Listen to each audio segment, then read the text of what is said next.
नमः शिवाय। हर हर महादेव। जय शंकर की। ओम गुरुवे नमः। मैंने बार बार सत्संग में कहा है कि आप इस देह से ही सब जगह जाना मानते हो।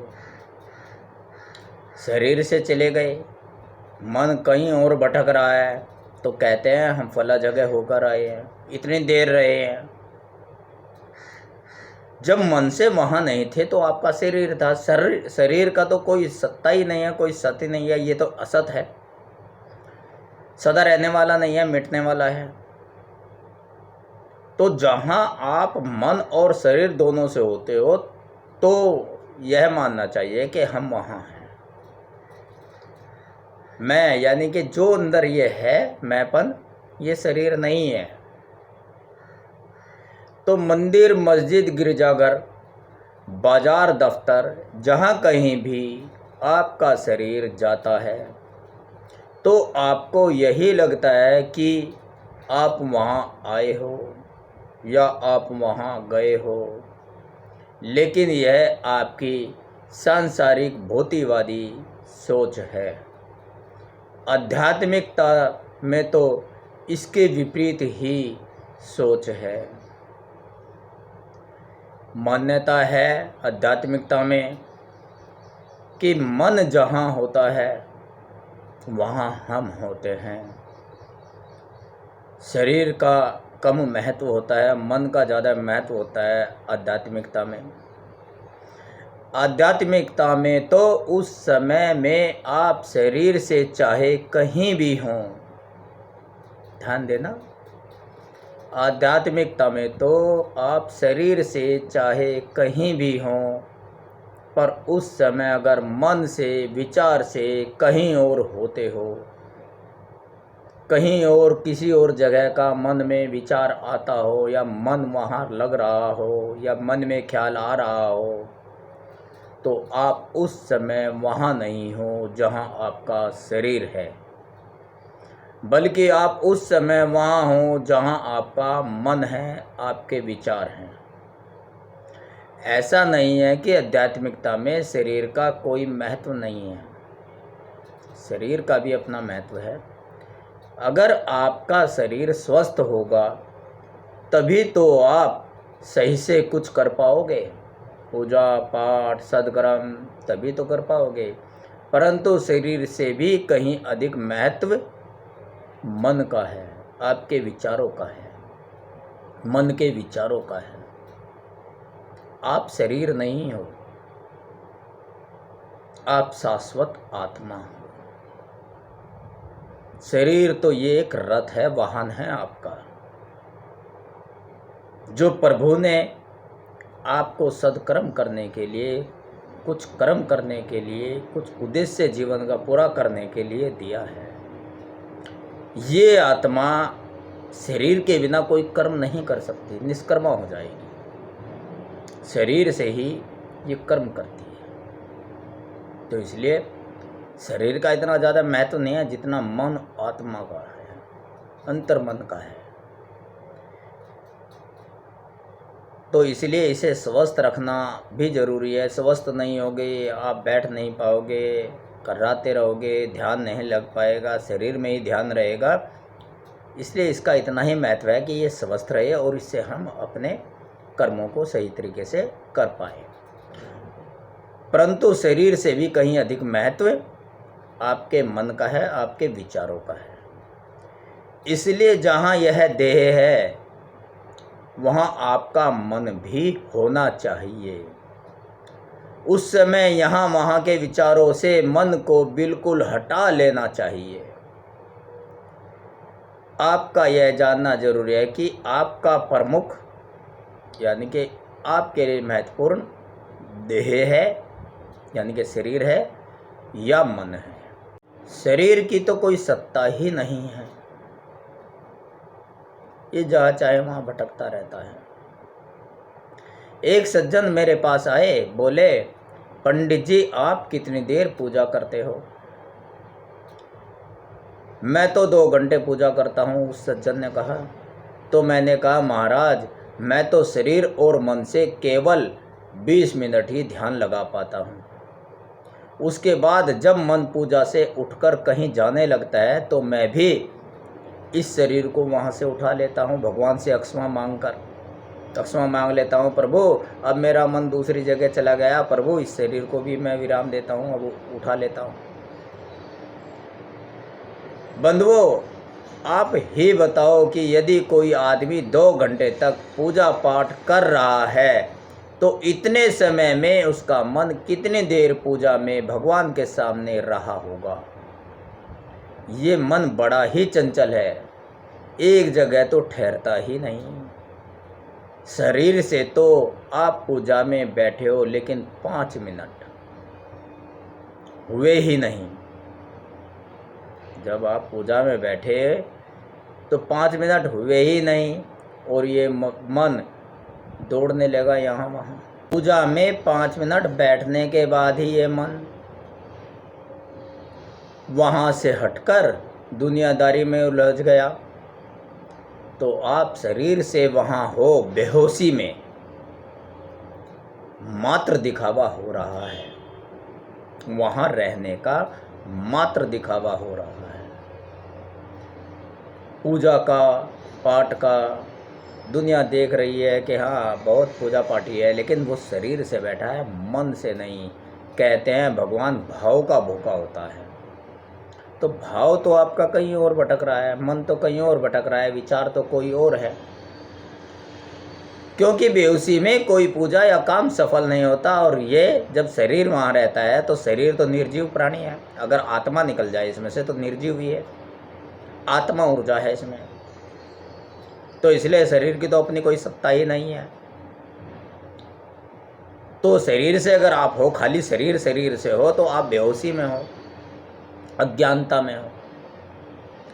तो आप शरीर से वहाँ बेहोशी में मात्र दिखावा कर रहे हो पूजा का, क्योंकि बेहोशी में कोई पूजा या काम सफल होता ही नहीं है। मन और शरीर जितनी देर वहाँ रहे एक साथ, वही सत्य है, वही शाश्वत है। उन सज्जन ने तो 2 घंटे इस शरीर से पूजा में रहने को सत्य मान लिया। यदि मन से पूजा में रहने को सत्य मानते तो वो यह कहते कि मैं थोड़ी देर ही पूजा में रहा। कुछ लोग कहते रहते हैं कि हम बहुत वर्षों से दुखी हैं। तो बताओ, क्या उन वर्षों के बीच में उन्होंने किसी भी सज्जन दोस्त की, अपने मित्र की, रिश्तेदार की शादी के समारोह का लुत्फ़ नहीं उठाया होगा क्या? बीच बीच में खुशी नहीं मिली होगी क्या? खुश नहीं रहे होंगे क्या? तो उनकी गणना कितनी सत्य है कि हम बहुत वर्षों से दुखी हैं। एक उपासक को अपनी उपासना में, यानी कि भगवान की जब वो उपासना करता है, भगवान की उस उपासना में मन से ज़्यादा रहना चाहिए, शरीर से इतना नहीं रहना चाहिए।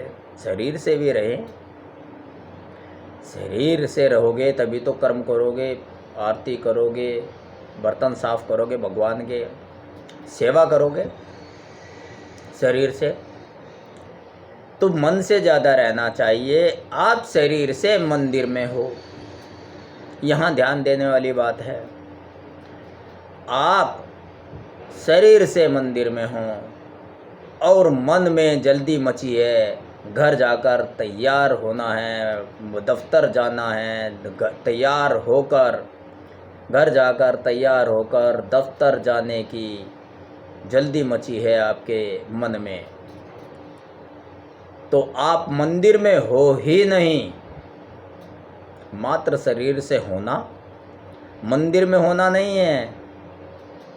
आप शरीर से मंदिर में हो और मन से नहीं हो तो आप मंदिर में हो ही नहीं। आप तो उस समय में घर और दफ्तर में हो। और अगर आप शरीर से अपने घर में हो, ध्यान देना मेरी बात पर, अगर आप शरीर से अपने घर में हो और आंख बंद करके मंदिर में जाने का और पूजा करने का ख्याल मन से कर रहे हो, तो आप घर में रहते हुए भी मंदिर में हो, अर्थात आप घर में नहीं हो, वास्तव में मंदिर में हो उस समय जब मंदिर का ख्याल आपके मन में हो। शरीर चाहे आपका जहाँ भी हो, घर हो, दफ्तर हो, कहीं भी हो, लेकिन ख्याल में आपके मन में मंदिर चल रहा हो, आरती चल रही हो, पूजा कर रहे हो, पूजा करने का ख्याल हो, तो आप उस समय वास्तव में मंदिर में हो। लेकिन ये तुम्हारा अहंकार यानी देह अभिमान, शरीर का अभिमान, शरीर का घमंड आपको आत्म सम्मान यानी कि आत्मा का सम्मान यानी कि आप आत्मा हो, यह स्वाभिमान के मार्ग पर जाने ही नहीं देता। देह अभिमान से आपको निकलने ही नहीं देता, घमंड से आपको निकलने ही नहीं देता, स्वाभिमान में आपको रहने ही नहीं देता। तुम सोते भी हो बेहोशी में और जागते भी हो बेहोशी में। आपको पता नहीं है जागते हुए कितने सांस आपने ले लिए, गिने हैं, देखे हैं, लंबे लिए हैं, छोटे लिए हैं, आपका ख्याल ही नहीं है, सांस बस चले जा रहे हैं, आप थोड़ा ही ले रहे हो, तो बेहोशी में चल रहे हैं, सांस अपने आप चल रहे हैं। आप क्या कर रहे हो? आप जीवित हो? नहीं, जिंदे हो, बस जिंदे रहे जा रहे हो। आपने सांस रोके हैं, आपने ख्याल किया है कि इन सांसों को बचाना है, आपने ख्याल किया है सांस लंबे लेने हैं, छोटे लेने हैं, बस सांस लिए जा रहे हो, अनसट लिए जा रहे हो, फ्री में मिल रहे हैं ना, इसलिए गणना तो करते ही नहीं है। भगवान दे रहा है, भगवान की सत्ता का, आत्मा भी भगवान का ही अंश है, इसलिए भगवान के अंश का, भगवान की सत्ता का तो आपको ख्याल ही नहीं है। तो हो गए ना बेहोश, हो गई ना बेहोशी।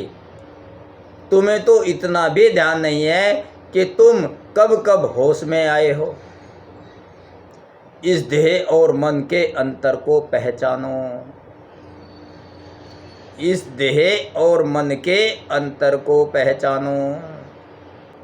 कुछ लोग तो कहते हैं कि मन और आत्मा जैसी कोई चीज़ होती ही नहीं है। आपने भी कुछ लोगों को कहता हुए सुना होगा, ये तो मात्र भ्रमजाल है, वो ये कहते हैं, ये तो फैलाया हुआ भ्रमजाल है, भ्रम फैला रखा है भैया। पंडितों ने, कथावाचकों ने, अन्य पुरुषों ने ये भ्रम फैला रखा है, आत्मा और मन जैसी कोई चीज़ होती ही नहीं है। वो लोग आध्यात्मिकता से कोसों दूर हैं, सत्यता से करोड़ों मील दूर जाकर बैठ गए हैं वे लोग। उनका देह अभिमान उन्हें सत्य मार्ग पर जाने ही नहीं देता।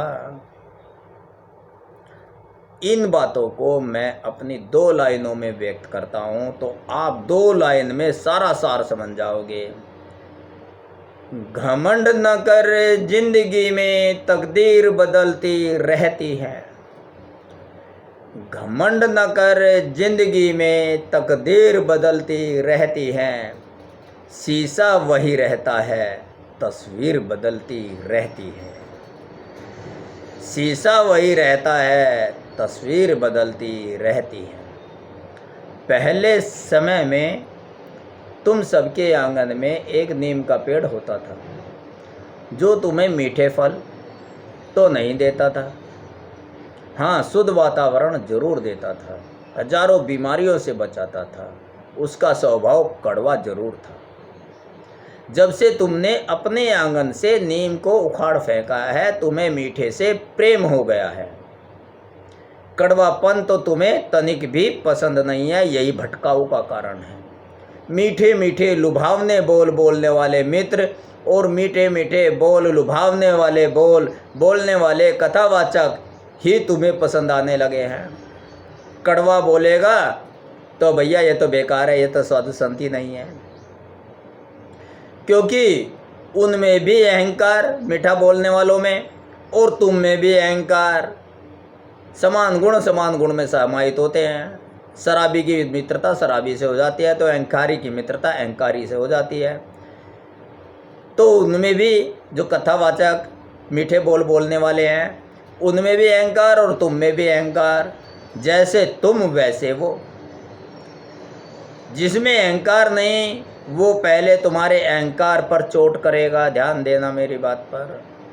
कड़वा बोलेगा तुम्हारी गलती को गलती कहेगा, तुम्हारी हाँ में हाँ नहीं करेगा, वो तुम्हें पसंद ही नहीं आएगा, क्योंकि तुम अपने अहंकार को मरता नहीं देख सकते। और वो व्यक्ति पहले तुम्हारे अहंकार पर चोट करेगा, अहंकार का गला घोट देगा, अहंकार को मार देगा, और तुम अपने अहंकार को मरता नहीं देख सकते। इसलिए मिथ्या मार्ग बताने वाले के चक्कर में पड़े रहकर जीवन व्यर्थ गंवाते रहते हो। पूजा साधना और ईश्वर की भक्ति प्राप्त करने के लिए, ध्यान दो बंधुओं, पूजा साधना और ईश्वर की भक्ति प्राप्त करने के लिए पहले तुम्हें अपने देह अभिमान को, अपने शरीर के अभिमान को, अपने अहंकार को, अपने घमंड को मारना होगा। तभी तुम सही गलत का निर्णय कर पाओगे कि कौन सा मार्ग तुम्हारे लिए सही है और कौन सा गलत है। और जब तक ये निर्णय नहीं कर पाओगे तो आप सदमार्ग पर चल ही नहीं पाओगे, सही मार्ग पर चल ही नहीं पाओगे। आपको अपने सदकर्मों का फल, पूजा पाठ का फल मिल ही नहीं पाएगा। तो लुभावने प्रवचनों में पढ़कर सदमार्ग से दूर मत हो मेरे दोस्तों, भक्तों, बंधुओं। अपना जीवन व्यर्थ मत गंवाओ। बड़ी मुद्दतों के बाद, बड़ी तपस्या के बाद ये मानव तन मिला है। जब मार्ग ही गलत होगा तो मंजिल तक कैसे पहुंच पाओगे। और फिर कहते रहते हैं हमने तो बहुत पूजा पाठ की, पूजा पाठ का फल ही नहीं मिलता। कुछ तो ये भी कहते सुने हैं कि भगवान भी अमीरों का हो गया। अमीर तो आप भी हो, दिल से अमीर हो जाइए, आप उसके बनकर तो देखिए। दूरी न रहे कोई, आज इतने करीब आओ। प्रभु के इतने करीब आ जाओ, इतने करीब आ जाओ, बीच में तीसरा कोई आ ही ना सके। कथावाचक, प्रवचन, शास्त्र, विचार, मन, बुद्धि, तन, कुछ भी संसार बीच में आ ही ना सके। इतना गैप छोड़ो ही नहीं। जब आप कहीं टिकट लेते हो, रेलवे का टिकट लेते हो, तो आप आपस में भिड़ जाते हो कि तीसरा ना घुस जाए, हमारे आगे आकर तीसरा ना घुस जाए। इसलिए रहते हो जिससे जल्दी नंबर आ जाए, नहीं तो तीसरा घुस जाएगा, फिर हम लेट हो जाएंगे। तो आप ऐसा पूजा पाठ में और भक्ति में क्यों नहीं करते कि भगवान के और भक्त के बीच में कोई आ ही ना पाए। तो इतनी दूरी मत रखिए, इतना सानिध्य बनाइए, इतना मिल जाइए उससे। दूरी न रहे कोई, आज इतने करीब आओ। मैं तुम में समा जाऊं, ईश्वर में समा जाऊं। मैं तुम में समा जाऊं, तुम मुझे में समा जाओ। दूरी न रहे कोई, आज इतने करीब आओ। मैं तुम में समा जाऊं, तुम मुझे में समा जाओ। तो इस तरीके से भक्ति कीजिए कि मेरे और उनके बीच में कोई अंतर ही नहीं है, दूरी नहीं है। इसी तरीके से देह और मन में भी दूरी मत रखिए। देह यहाँ है, आपका देह यहाँ सहारनपुर में बैठा है और मन हरिद्वार में जा रहा है, गंगा के घाट पर जा रहा है, घर वालों में जा रहा है, बंधुओं में जा रहा है, और आप यहाँ पूजा में हो, शरीर से पूजा में हो। तो दूरी बना ली ना। मन को तो कहीं और भेज दिया और शरीर को यहाँ। तो शरीर और मन में भी इतनी दूरी ना रखिए। मन परमात्मा का अंश है, उसे दूर मत जाने दीजिए। शरीर भौतिकवादिता है, सांसारिक है, तो यानी कि इनका मिलन इस तरीके से कराइए कि एक दूसरे के बिना रह ही ना सकें, बिल्कुल नहीं रह सके। आपस में मन का शरीर से और शरीर का मन से प्रेम हो। जहाँ मन है वहीं शरीर है, जहाँ शरीर है वहीं मन है। ऐसा कुछ कीजिए, इतना प्रेम कीजिए, वरना शरीर यहाँ और मन वहाँ। तो इसलिए कहते हैं दूरी ना रहे कोई, आज इतने करीब आओ। मैं तुम में समा जाऊं, तुम मुझ में समा जाओ। ओम नमः शिवाय। आपके घर में सुख शांति रहे, वंश वृद्धि रहे, धन धान्य की कमी ना हो, पतिव्रता नारी हो आपके घर में, आज्ञाकारी संतान हो। इन्हीं दुआओं के साथ ओम नमः शिवाय। हर हर महादेव। जय शंकर की। ओम गुरुवे नमः।